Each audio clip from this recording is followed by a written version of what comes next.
여러분, 오늘 말씀은 2주 전에 15장 1절부터 5절 말씀을 통해서 말을 걸어주시는 하나님이라는 제목으로 함께 나눴던 말씀에 이어서 오늘 말씀이 전해질 것입니다. 여러분, 2주 전의 말씀을 기억하십니까? 현실적인 두려움과 초조함 속에 있는 아브라함에게 하나님께서 찾아오셨잖아요. 찾아오셔서 하는 말씀이 아브라함아, 두려워하지 말아라.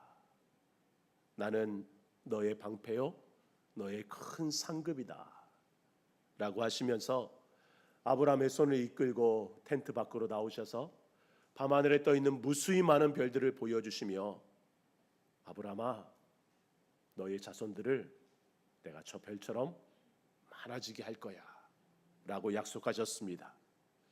그렇게 다가오셔서 힘을 주시며 자손에 대해서 약속해 주신 하나님께 보인 아브라함의 반응이 무엇입니까? 오늘 6절 말씀, 아브라함이 여호와를 믿으니 여호와께서 이를 그의 의로 여기셨다. 하나님께서 보여주신 그 자손에 대한 약속에 대하여서 아브라함은 믿었다라고 말합니다. 여러분, 아브라함이 믿었던 그 믿음은 어떤 믿음이었을까요? 어떤 믿음이었기에 하나님께서 그 믿음을 보시고 그를 의로 여겨주셨을까요? 오늘 말씀해 보면 자손에 대한 약속에 대해 믿음으로 반응했던 그 아브라함에게 하나님이 또 다른 약속을 하셔요. 바로 땅에 대한 약속이지요.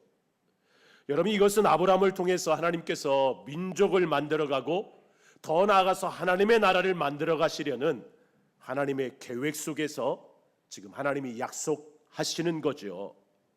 여러분, 7절 말씀 볼까요? 또 그에게 이르시되 나는 이 땅을 내게 주어 소유를 삼게 하려고 너를 갈대아인의 우르에서 이끌어낸 여호와니라. 하나님이 아브라함을 이끌어내신 이유가 있다라는 거죠.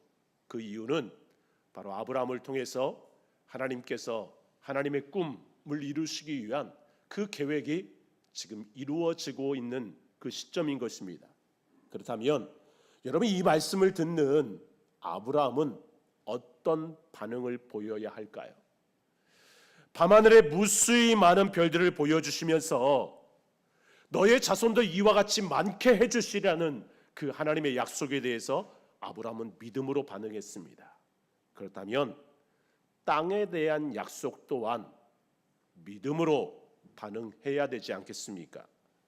더구나 밤하늘에 수없이 많은 별들과 같은 자손에 대한 약속은 지금 당장 내 눈앞에 보이는 약속이 아니잖아요. 지금 아들 한 명 없습니다. 그러나 땅은 내가 밟고 서 있는 곳이고 내가 살아가는 삶의 현장입니다. 어찌 보면 별들을 보여주면서 약속하신 그 자손에 대한 약속보다 땅에 대한 약속이 더 선명해 보일 수 있습니다. 그럼에도 아브라함은 자손에 대한 약속에 반응했던 믿음의 반응과는 전혀 다른 모습을 보이고 있어요. 8절 말씀, 그가 이르되 주 여호와여, 내가 이 땅을 소유로 받을 것을 무엇으로 알리이까? 자손에 대한 약속에서는 믿었다라는 말씀이 곧바로 나와 있는데 이 땅에 대한 약속에 대해서는 어떻게 그것을 알 수 있냐고 물어요. 어찌 보면 조금 전 믿었다라는 말과는 또 다른 모습, 어찌 보면 믿음이 없는 듯한 그런 모습일 수도 있겠지요. 사랑하는 성도 여러분, 우리가 하나님을 믿는다라는 것이 무엇일까요? 하나님을 믿는다라는 것. 오늘 말씀 속에서 우리는 한 가지 중요한 사실을 깨달을 수 있는데요. 하나님은 조금 부족해도, 연약해도 하나님을 믿겠다라는 그 신뢰의 마음을 그냥 그대로 받아주십니다. 그런데 사람들은 하나님께 대하여 늘 무언가 조건을 달고, 하나님 이렇게 해달라고 저렇게 해달라고, 이렇게 해주면 내가 이렇게 하겠다고, 그런 기도를 많이 하게 되는 것을 볼 수 있습니다. 물론 지금 아브라함이 하나님께 땅에 대해서 묻는 말은 단순히 땅에 대한 욕심이 있기 때문에 묻는 말이 아니잖아요. 그죠? 요즘 같은 시대라면 우리가 하나님 그러면 몇 평을 주실랍니까? 이왕 주실 거면 좀 값이 나가는 그 땅을 좀 주시면 안 되겠습니까? 라고 말할 수 있겠지요. 그러나 지금 아브라함은 단지 현실적인 문제 앞에서 확실한 증거를 구하고 있는 것이죠. 그럼에도 우리는 아브라함이 자손에 대한 약속에서 하나님을 믿었다라는 말처럼 그렇게 반응한 것처럼 이 땅에 대한 약속에서도 믿음으로 반응했으면 어떨까 하는 그런 아쉬움이 있습니다. 그런데요, 오히려 그런 아브라함에게 보이시는 하나님의 반응 속에서 우리는 더 큰 은혜를 받게 됩니다. 여러분, 우리도 때로 하나님을 믿는 믿음이 있지만 현실적인 문제 앞에서 흔들릴 때가 있죠. 또 그것 때문에 더 확실한 증거를 구할 때도 있습니다. 하나님을 신뢰하고 기도하면서 정말 감격하고 눈물을 흘리면서 하나님 앞에 믿음을 보일 때도 있지만 다시 막상 현실의 삶에 서 있으면 그 믿음이 흔들릴 때도 있습니다. 여러분, 하나님은 그런 아브라함에게 어떻게 하십니까? 하나님은요, 그런 아브라함에게 당시 문화 속에서 아브라함이 충분히 알 수 있는 그 방법을 통해 더 확실하게 약속을 하십니다. 바로 쪼갠 짐승 사이로 지나가는 언약이지요. 여러분, 이것은 고대 사회에서 서로가 지켜야 할 약속에 대한 증거로 행해졌던 방법입니다. 짐승을 반으로 쪼개고는 약속의 대상자인 두 사람이 함께 그 쪼갠 짐승 사이로 지나가는 거죠.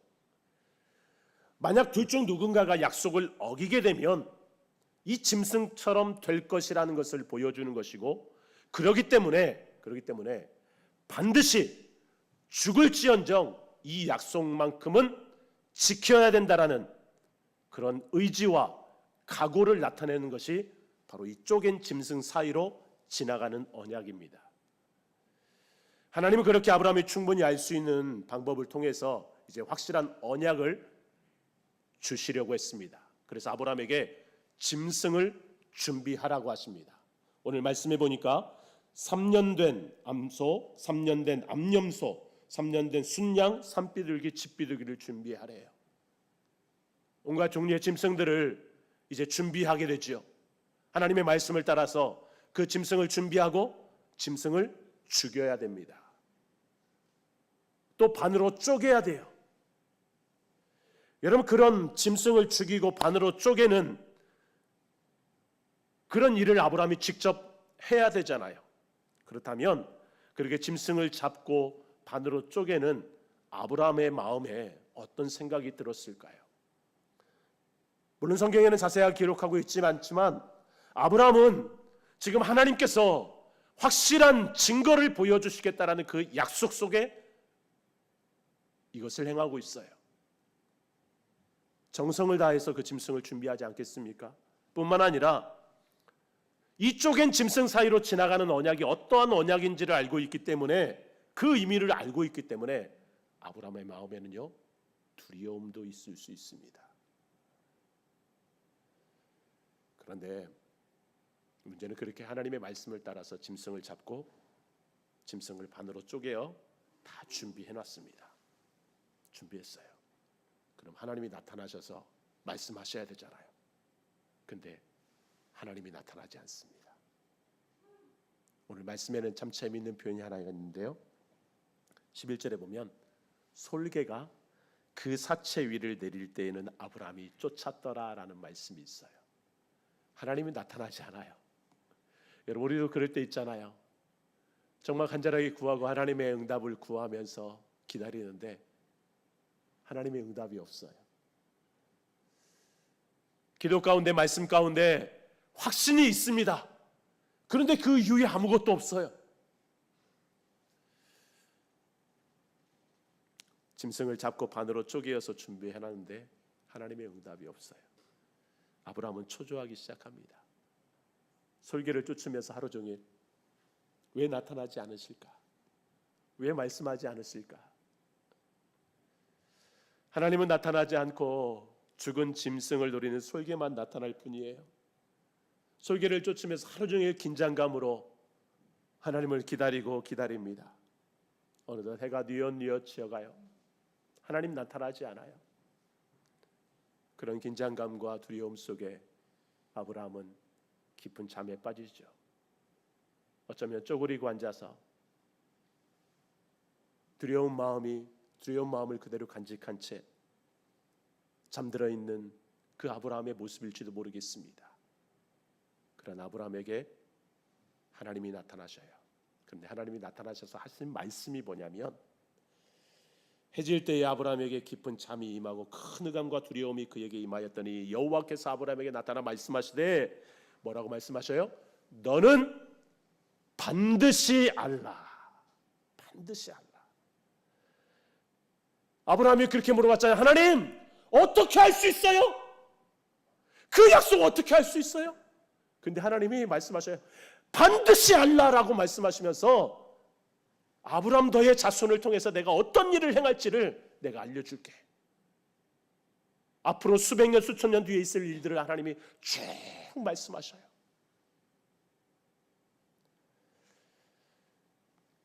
여러분, 중요한 건 하나님이 그렇게 약속하신 말씀하시면서 이제 쪼갠 짐승 사이로 지나가야 되잖아요. 인간 사이에서는요, 약속에 대해 서로가 책임이 있기 때문에 함께 그 쪼갠 사이로 지나가야 됩니다. 그런데 웬일인지 17절에 보면 이렇게 기록하고 있어요. 함께 읽을까요? 17절 시작. 해가 져서 어두울 때에 연기나는 화로가 보이며 타는 횃불이 쪼갠 고기 사이로 지나가더라. 성경에서는요, 불을 대체로 하나님의 임재나 하나님의 심판으로 상징을 합니다. 그렇다면 지금 쪼갠 고기 사이로, 지금 쪼갠 짐승 사이로 횃불이 지나가고 있다라는 것은 하나님이 그 쪼갠 짐승 사이로 지나가는 것을 말하는 것이고요. 이 약속은 아브라함 너와 내가 하는 약속이지만 이 약속은 내가 일방적으로 이루어 갈 거야 라는 것을 보여주시는 것이 바로 이 언약인 것입니다. 뿐만 아니라 약속이 지켜지지 않을 때에도 그 모든 책임이 누구에게 있다? 하나님에게 있다라는 거예요. 여러분, 다시 말해 이 언약은요, 하나님의 일방적인 언약입니다. 이 언약을 이루어가는 것, 하나님께서 하실 일이라는 거예요.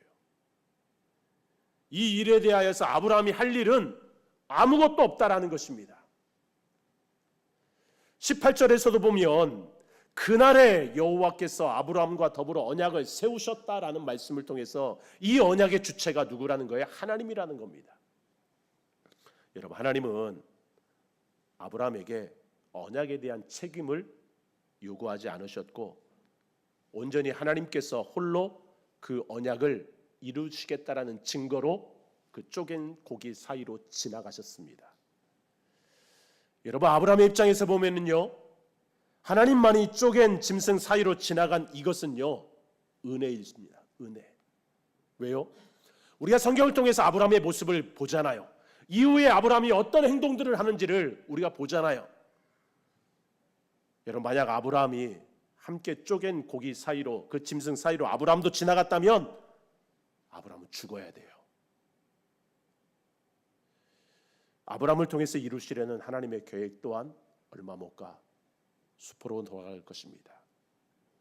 여러분, 인간이 아무리 뛰어나고 아무리 완벽하다고 해도요, 하나님의 요구사항을 다 들을 수 있을까요? 아니, 하나님의 요구사항을 다 충족할 수 없습니다. 이 시대 많은 사람들은 자기가 무엇이든지 할 수 있을 것이라고 맘만 먹으면 할 수 있을 것이라고 생각하지만 아니요, 절대로요. 만약 하나님께서 아브라함에게 아브라함아, 내가 이렇게 해줄 테니 너도 이렇게 해라고 무언가를 요구하면서 함께 그 쪼갠 짐승 사이로 지나가기를 요구하셨다면 여러분, 아브라함은 죽어야 돼요. 그런데 하나님은 그렇게 하지 않으셨다라는 거예요.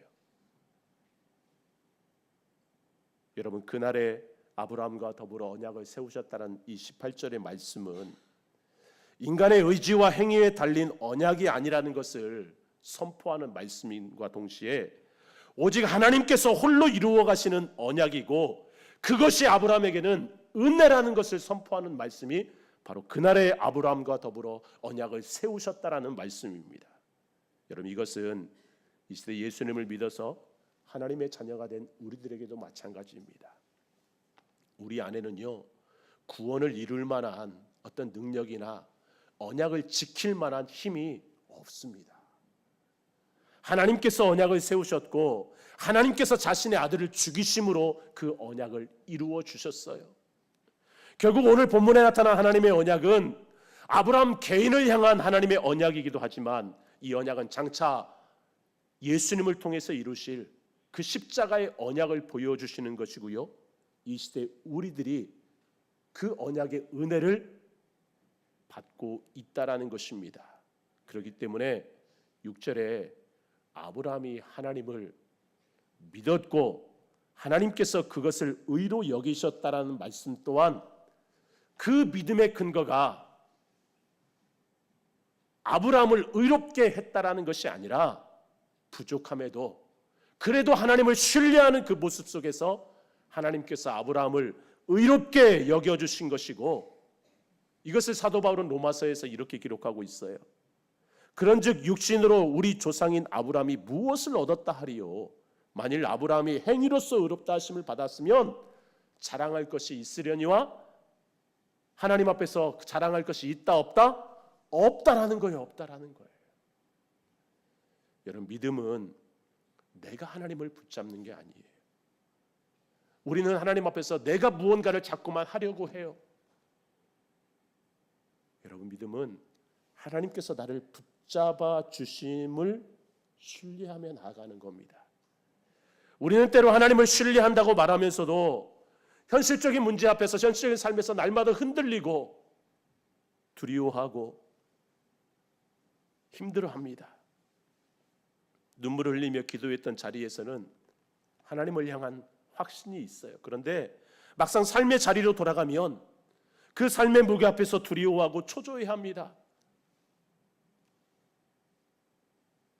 그때마다 하나님은 아브라함에게 하셨듯이 여러분, 우리에게도 말씀하셔요. 내가 반드시 이루겠다고. 하나님이 이루시겠다고. 여러분, 믿음은 어떤 완벽한 확신, 아니면 흔들림 없는 그런 상태가 아닙니다. 흔들릴 수 있어요.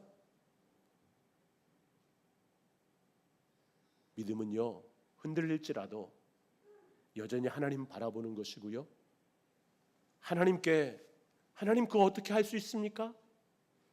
그렇게 묻고 기도할 수 있는 관계 속에 우리가 거하는 것이 바로 믿음입니다. 여러분, 믿음은 내가 하나님을 어떻게 붙잡을까, 내가 어떻게 무엇을 할까가 아니라 하나님께서 나를 붙잡아 주시는 그 붙들림에 의해서 살아가는 것이 우리의 믿음입니다. 사랑하는 성도 여러분, 우리의 삶에서 때로 흔들릴지라도 두려울지라도 그 자리에서 오히려 하나님 앞에 부르십시오. 하나님은요, 우리를 외면하지 않습니다. 우리는 하나님의 일하심을 다 알 수 없어요. 그럼에도 하나님은 우리에게 다가오셔서 우리가 이해할 수 있도록, 알 수 있도록 우리에게 말씀하십니다. 하나님은 절대로 우리가 흔들린다고 우리를 버리지 않습니다. 더 확실한 언약으로 우리를 붙잡아 주시죠. 원하기는 때때로 흔들리는 믿음 속에서 그럼에도 우리를 의롭게 여겨주시는 그 하나님 앞에, 또 더 확실한 언약으로 우리를 이끌어 주시고 붙잡아 주시는 그 하나님 앞에서 하나님을 신뢰하며 하루하루 나아가는 저와 여러분의 삶이 되기를 주님의 이름으로 축복합니다.